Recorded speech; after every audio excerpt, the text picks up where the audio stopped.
Praise the lord. మనం చదువుకుంటూ ఉంటాం కదా! నూతన నిబంధనలో మొదటి 4 సువార్తలనమాట. మలాకీకి, మత్తయికి మధ్యలో 400 సంవత్సరాల గ్యాప్ అనేదుంది. అయితే సువార్తల యొక్క పేర్ల యొక్క అర్థాలు ఈ వీడియోలో మీతో షేర్ చేసుకోవాలనుకుంటున్నాను. మత్తయి అనే మాటకి అర్థం ఏంటంటే దేవుని యొక్క బహుమానము అని అర్థం. మత్తయి యేసుక్రీస్తు ప్రభువారిని ఒక రాజుగా వివరించడం జరుగుతుంది. ఇక మార్కు అనే పేరుకి ఆ అర్థం ఏంటి అంటే దేవునికి అంకితం చేయబడినవాడు అని అర్థం వస్తుంది.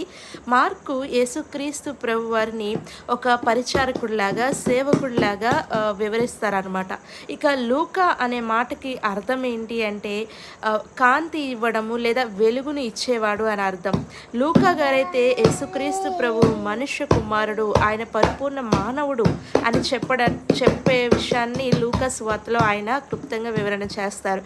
ఇక యోహాను అనే మాటకి అర్థం ఏంటి అంటే దేవుని కృప అని అర్థము.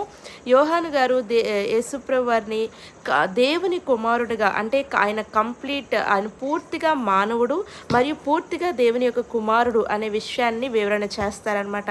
సో ఈ 4 సువార్తలు ఈ యొక్క క్రిస్మస్ సీజన్లో కంప్లీట్గా చదవండి.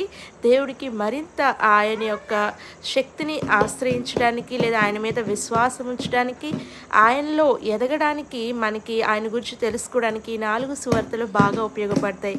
సో ఈ వీడియో మీకు యూస్ఫుల్గా ఉందని నమ్ముతున్నాను. Advance happy Christmas.